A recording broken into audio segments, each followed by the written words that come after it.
गुरुर्ब्रह्मा गुरुर्विष्णु गुरुर्देव महेश्वरः गुरु साक्षात् परब्रह्म तस्मै श्री गुरुवे नमः। वासुदेव सुतं देवं कंसचाणूरमर्दनं देवकी परमानन्दं देवं कृष्णं वन्दे जगद्गुरुं।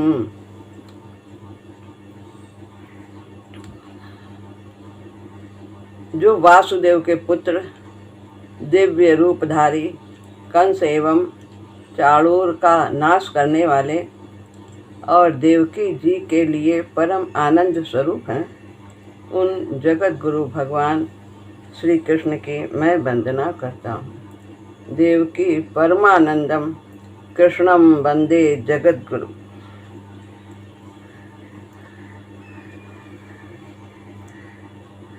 आज श्रीमद् भगवद गीता का प्रथम अध्याय आरंभ होने जा रहा है गुरुदेव की कृपा से।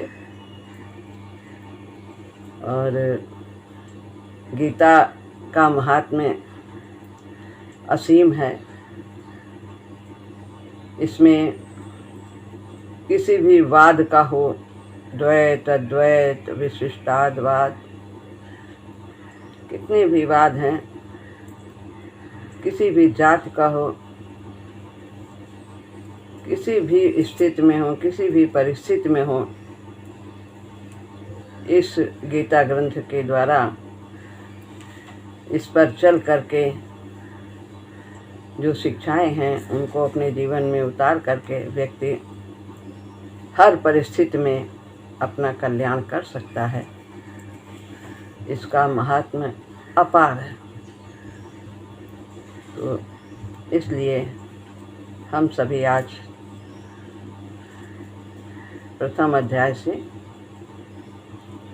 गीता का आरंभ करते हैं। अथ प्रथमोऽध्यायः। पांडवों ने 12 वर्ष का वनवास और 1 वर्ष का अज्ञातवास समाप्त होने पर जब प्रतिज्ञा के अनुसार अपना आधा राज्य मांगा, तब दुर्योधन ने आधा राज्य तो क्या, सुई की नोक के बराबर भी भूमि देने से इनकार कर दिया।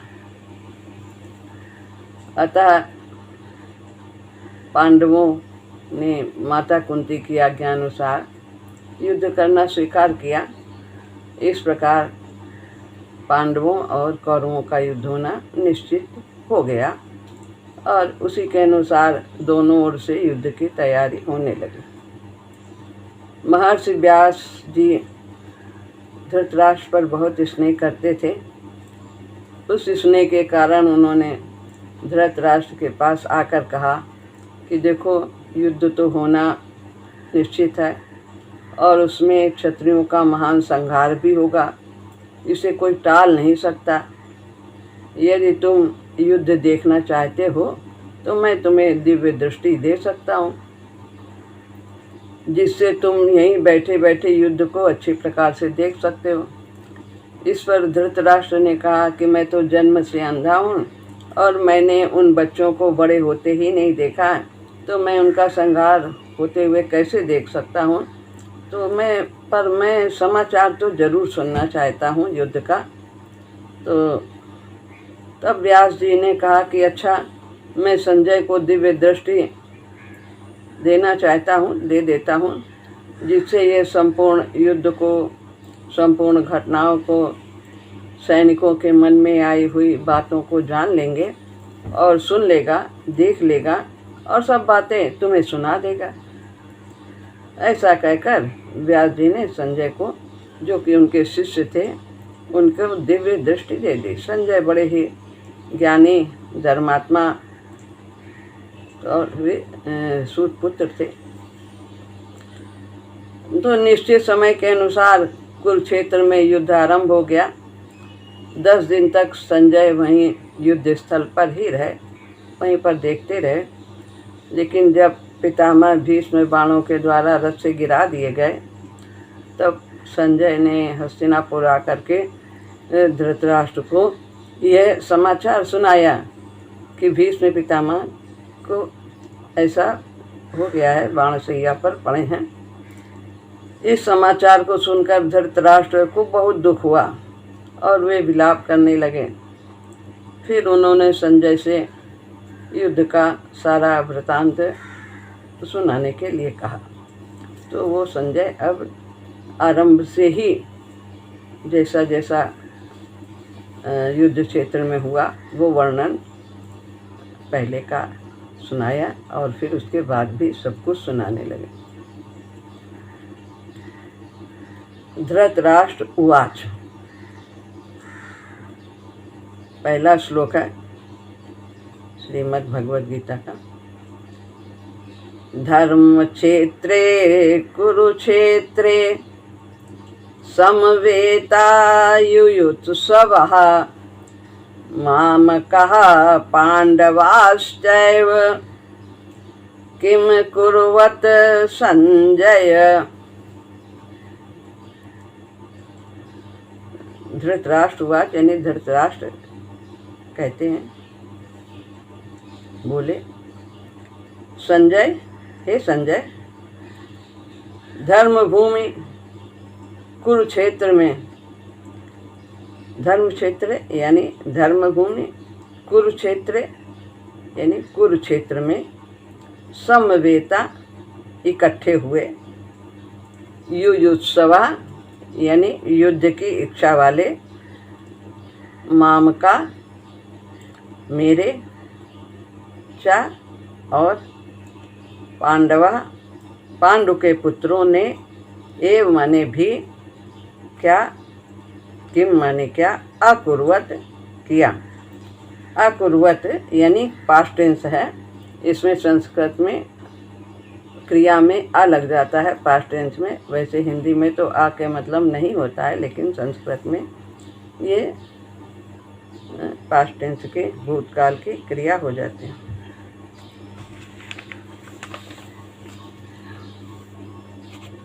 तो यहाँ पर कह रहे हैं धृतराष्ट्र की, हे संजय, धर्मभूमि कुरुक्षेत्र में इकट्ठे हुए युद्ध की इच्छा वाले मेरे और पांडु के पुत्रों ने भी क्या किया, ये संजय से वो प्रश्न करते हैं। जब भीष्म पितामह को बाणशैया पर लेटे हुए सुन लेते हैं तो उसके पश्चात सारा वृतांत आरंभ से जानने की इच्छा करते हैं। व्याख्या है, धर्म क्षेत्रे कुरुक्षेत्र, दो शब्द हैं।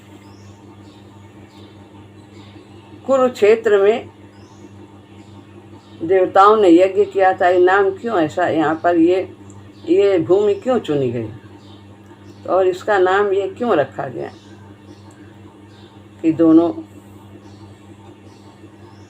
के नाम आए। कुरुक्षेत्र में देवताओं ने यज्ञ किया था। राजा कुरु ने भी यहाँ तपस्या की थी, जो कि उनके पूर्वज थे, कौरवों के कुरुवंश कहा जाता है। यज्ञ आदि धर्म कार्य होने से तथा राजा कुरु की तपस्या भूमि होने से इसको धर्म भूमि कुरुक्षेत्र कहा गया है। राजा कुरु ने यहाँ तपस्या की, इसलिए कुरुक्षेत्र, और धर्म का कार्य हुआ, यहाँ देवताओं ने भी यज्ञ किया, इसलिए इसे धर्म क्षेत्र भी कहा जाता है। धर्म क्षेत्र कुरुक्षेत्र। यहाँ धर्म क्षेत्र और कुरुक्षेत्र में सब देने में धृतराष्ट्र का अभिप्राय है कि यह अपनी कुरुवंशियों की भूमि है, क्योंकि यहाँ के राजा कुरु थे और वे उनके पूर्वज थे। यह केवल लड़ाई की भूमि नहीं है, प्रत्युत ये तीर्थ भूमि है और जिसमें प्राणी जीते जी पवित्र कर्म करके अपना कल्याण कर सकता है। और यदि युद्ध में भी वीर गति को प्राप्त होता है तो भी वह उत्तम लोकों का अधिकारी होता है, उसका कल्याण हो जाता है। इस तरह लौकिक और पारलौकिक सब तरह का लाभ हो जाता है कि जीवित में भी यहाँ पुण्य कर्म कर सकता है, करके अपना कल्याण कर सकता है। और धर्म क्षेत्र है क्योंकि यहाँ देवताओं ने यज्ञ किया था, तो ये धर्म का क्षेत्र है, तो यहाँ उसका कल्याण निश्चित हो जाता है। ऐसा विचार करके श्रेष्ठ पुरुषों की सम्मति लेकर युद्ध के लिए यह भूमि चुनी गई। कहते हैं संसार में जड़ जोरू और जमीन के लिए युद्ध सब लड़ाइयाँ होती हैं, तो यहाँ भी मुख्यतः जमीन के लिए ही लड़ाई हुई थी। कुरुवंश में धृतराष्ट्र और पांडु के पुत्र सब एक ही वंश के कहे जाएंगे, क्योंकि जो राजा कुरु थे वो दोनों के पूर्वज थे, तो वो एक ही वंश के थे, एक ही थे। लेकिन इस प्रकार से दोनों का हक बनता है उनकी ज़मीन पर, उत्तराधिकारी दोनों माने जाएंगे। लेकिन कौरव जो थे धृतराष्ट्र के पुत्र, वे उनके अधिकार से, पांडवों के अधिकार से उनको वंचित करना चाहते थे, नहीं देना चाहते थे, अकेले ही सारा कुछ चाहते थे। तो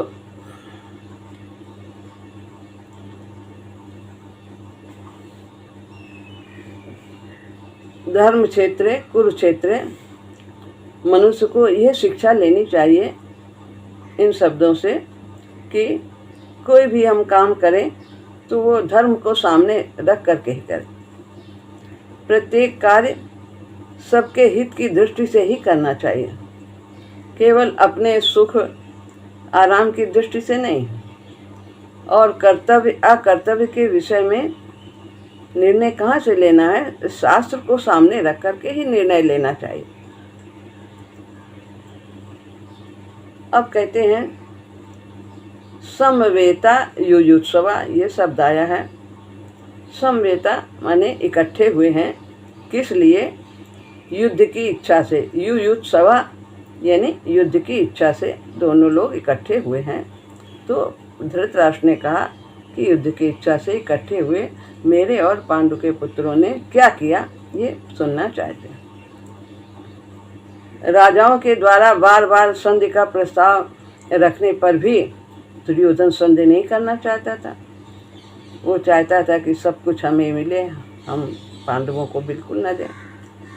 इतना ही नहीं, जब भगवान श्री कृष्ण के कहने पर भी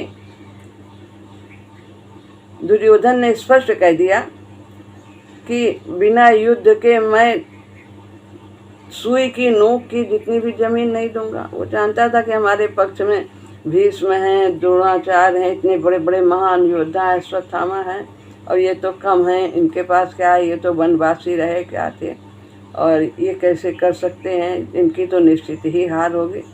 तो वो इसीलिए उसने ये प्रस्ताव कहा कि नहीं, मैं बिना युद्ध के सुई की नोक के बराबर भी भूमि नहीं दूंगा।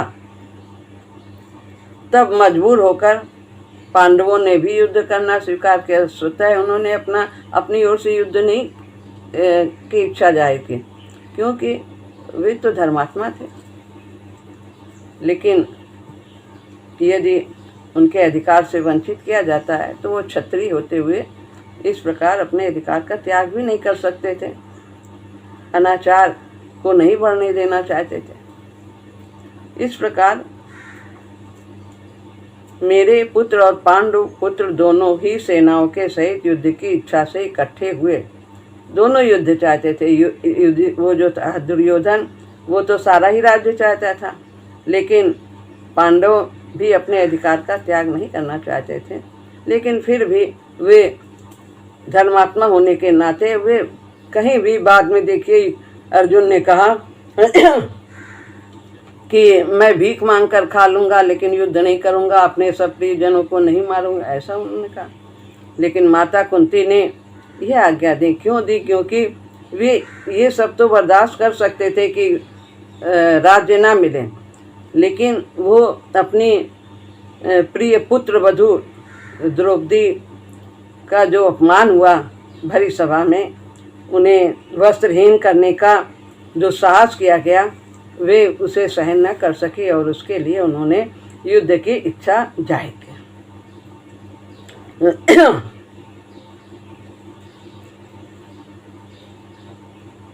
तो दुर्योधन आदि तो राज्य लेकर ही युद्ध से यानी युद्ध की इच्छा के लिए तैयार थे और पांडव धर्म को लेकर युयुत्सु बने कि अधर्मियों का नाश करना आवश्यक है, अनुचित झुकना पाप है। मामका पांडवाश्चैव। अब धृतराष्ट्र ने कहा दो शब्द, मामका मेरे और पांडु के पुत्रों ने, जबकि ये कुरुवंश के थे और दोनों एक ही थे। और वो जो युधिष्ठिर थे, पांडव लोग, ये धृतराष्ट्र को ही अपना पिता मानते थे। वो उनके पिता के बड़े भाई थे।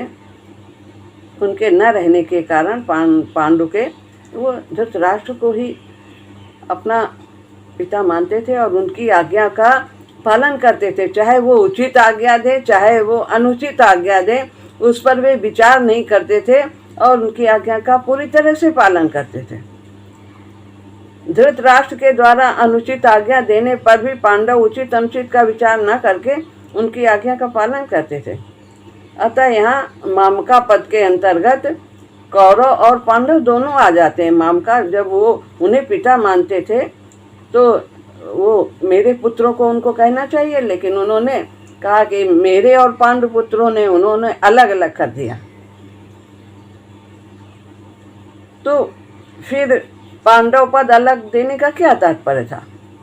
धृतराष्ट्र का अपने पुत्रों में तथा पांडु पुत्रों में समान भाव नहीं था। वो तो बहुत प्रेम करते थे पांडव लोग सब धृतराष्ट्र से पूरा आदर सम्मान देते थे, लेकिन ये धृतराष्ट्र अपने पुत्रों के बराबर पांडु के पुत्रों को नहीं मानते थे, उन्हें प्यार नहीं करते थे, समान अधिकार नहीं देते थे, वे भेदभाव रखते थे। इस कारण उन्होंने अपने पुत्रों के लिए मामका कहा और पांडु पुत्रों के लिए पांडवा पद का प्रयोग किया, भेद रख दिया। भेद आरंभ से ही, पहले श्लोक से ही यहाँ भेदभाव शुरू हो गया। मामका और पांडवा अलग अलग कर दिया। तो जहाँ भेद होता है संघर्ष वहीं होता है। दो भाई एक साथ रहते थे। पूज्य चाचा जी बताते थे, शुक्ला चाचा जी, कि दो भाइयों का परिवार एक साथ रहता था। तो बड़ा भाई आम लेकर के बाहर से आया और उसने दो आम हाथ में लिए और उसके सामने उसके छोटे भाई का बेटा खड़ा था और अपना उनका बेटा खड़ा था। अब उन्हें आम देना था, लेकिन जिस हाथ में बड़ा आम था उस तरफ उनके छोटे भाई का बेटा खड़ा था और जिस तरफ हाथ में छोटा आम था उस साइड में उनका अपना बेटा खड़ा था। फिर उन्होंने आम को कैसे दिया? उन्होंने आम को ऐसे दिया कि ये उसको दिया, ये उसको दिया। छोटे भाई ने देख लिया, उसने कहा, भैया अब आपके मन में भेद आ गया है और अब हम एक साथ नहीं रह सकते। तो भेद से ही संघर्ष आरंभ होता है।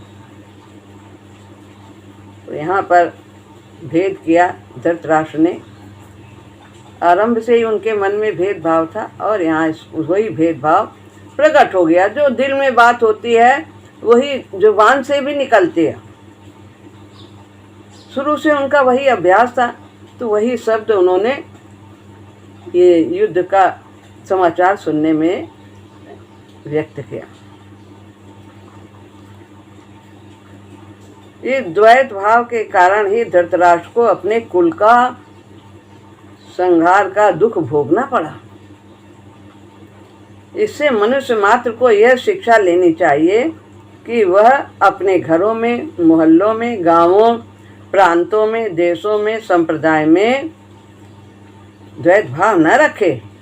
अर्थात ये सब अपनी है, सिया राम में सब जग जान, सब में हमारी आत्मा है, ये दूसरे हैं, ये अपने हैं, ऐसा भाव न रखें। क्योंकि द्वैत भाव से आपस में प्रेम स्नेह नहीं होता है, भेदभाव से वरन कलह होती है, संघर्ष होता है।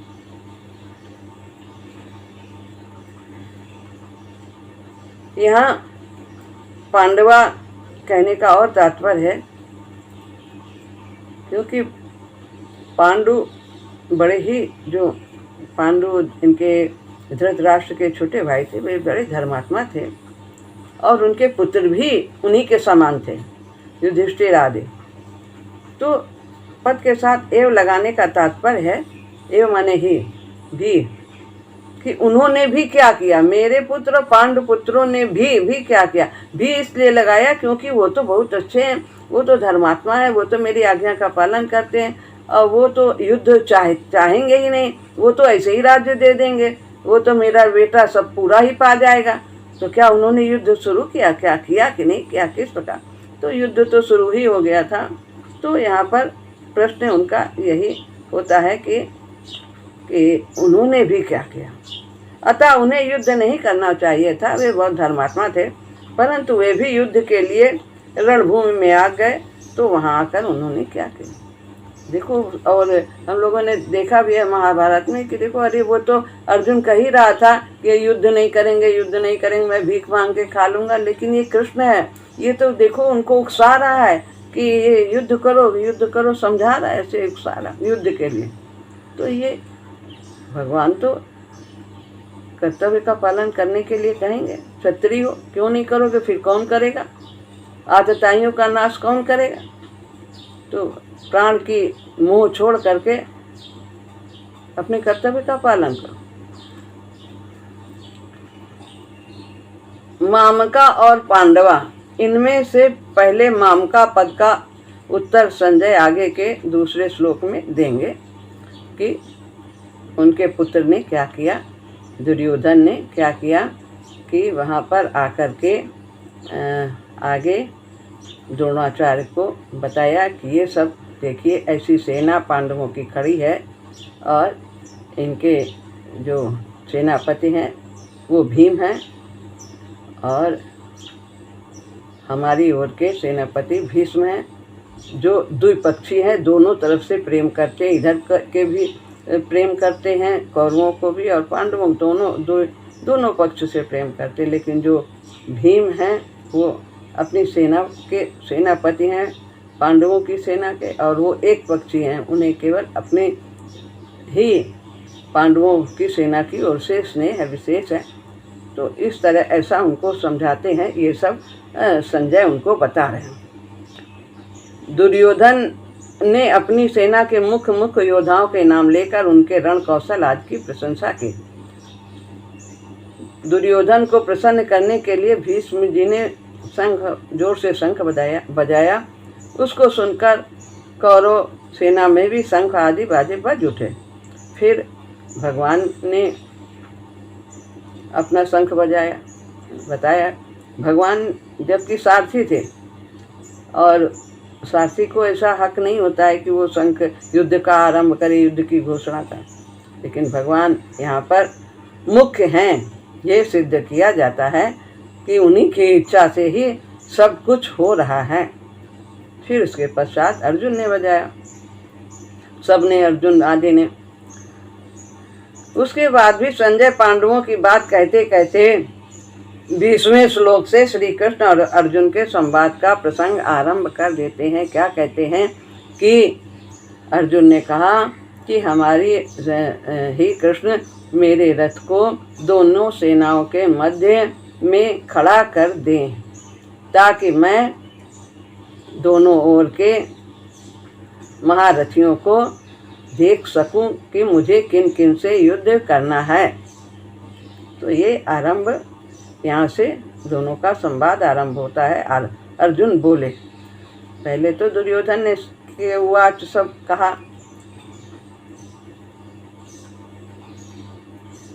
किम कुर्वत, मेरे और पांडु के पुत्रों ने यह क्या किया कि जो कि युद्ध कर बैठे। उनको युद्ध नहीं करना चाहिए था।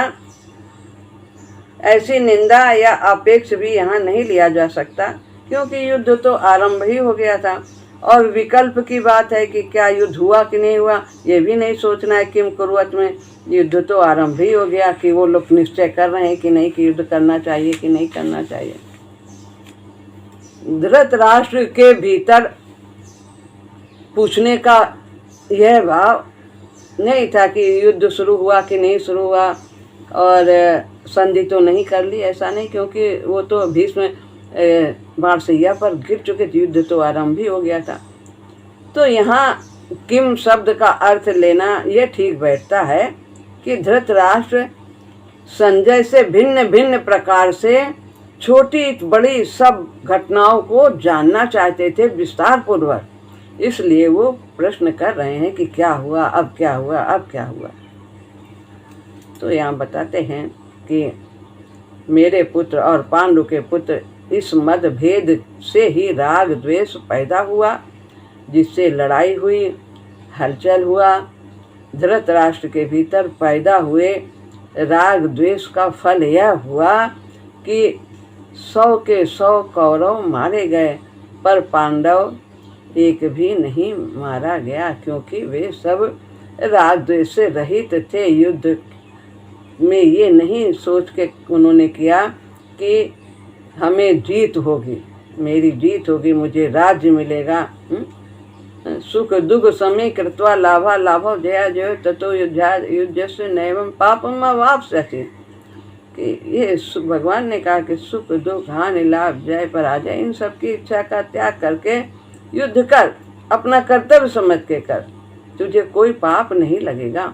तो हम जो भी कर्तव्य कर्म करें वो सांसारिक लाभ के लिए, मान सम्मान के लिए, उपलब्धि के लिए, इन सब की आशा न करके केवल मात्र कर्तव्य की दृष्टि से करें। और कर्तव्य का निश्चय हमें शास्त्रों के द्वारा जानने की इच्छा करनी चाहिए, जानना चाहिए कि हमारा क्या कर्तव्य। शास्त्र गीता है, रामायण है, ये सब शास्त्र हैं, इनमें सब कुछ लिखा है कि हम जीवन में विभिन्न परिस्थितियों में क्या करें, क्या हमारा कर्तव्य क्या है, हमें क्या करना चाहिए। तो इस या संत की वाणी सुने, संतों के द्वारा, गुरु के द्वारा। भगवान की वाणी गीता है, तो तुलसीदास जी ने संत महात्मा है, वो कितने महान, और उन्होंने रामायण में मर्यादा पुरुषोत्तम राम के बारे में सब कुछ बताया है कि उन्होंने विभिन्न परिस्थितियों में किस प्रकार का आचरण किया। सब कुछ उन भगवान के जीवन में घटित हुआ। तो ऐसा सामान्य मनुष्य के जीवन में भी इससे ज़्यादा तो नहीं घट सकता, इससे कम ही घट सकता है। तो वो सब उसमें से हम शिक्षा ले सकते हैं और हम अपने जीवन को धन्य कर सकते हैं, कल्याण कर सकते हैं। जैसे दही बिलोते हैं तो उसमें हलचल पैदा होती है जिससे मक्खन निकलता है, ऐसे ही मामका और पांडवा के भेद से पैदा हुई हलचल से अर्जुन के मन में कल्याण की अभिलाषा जागृत हुई। ये हलचल हुआ है कि भेद होने से कि ये सब में कुछ नहीं रखा, संसार में मेरा कल्याण कैसे हो, जिससे भगवत गीता रूपी मक्खन निकला। उनके अंदर जो आसक्ति थी, भगवान कहला रहे थे, बार बार कहला रहे थे, भगवान बोले ही नहीं, जो कुछ था सब अर्जुन से कहलाते गए, एक शब्द भी नहीं बोले। अध्याय 2 के 7वें श्लोक से के बाद जब अर्जुन ने कहा 7वें श्लोक, मैं आपकी शरण हूँ, आप आज्ञा कीजिए, तब भगवान ने बोला, ये कायरता दोष तुम्हारे अंदर कहाँ से उत्पन्न हुआ, युद्ध भूमि में खड़े हो कि कर्तव्य का त्याग कर रहे हो। तब प्रभु ने अपना कथन आरंभ किया। तो ये हलचल से गीता, श्रीमद् भगवत रूपी जो गीता है, एक श्रीमद् भगवत गीता रूपी मक्खन निकला। तात्पर्य हुआ कि धृतराष्ट्र के मन में होने वाली हलचल से लड़ाई पैदा हुई और अर्जुन के मन में होने वाली हलचल से गीता पैदा हुई। तो जहाँ प्रेम है, जहाँ धर्म है, वहाँ से मक्खन ही निकलेगा, अच्छा ही निकलेगा। और जहाँ राग द्वेष है तो वहाँ तो संघर्ष ही होगा, विनाश ही होगा।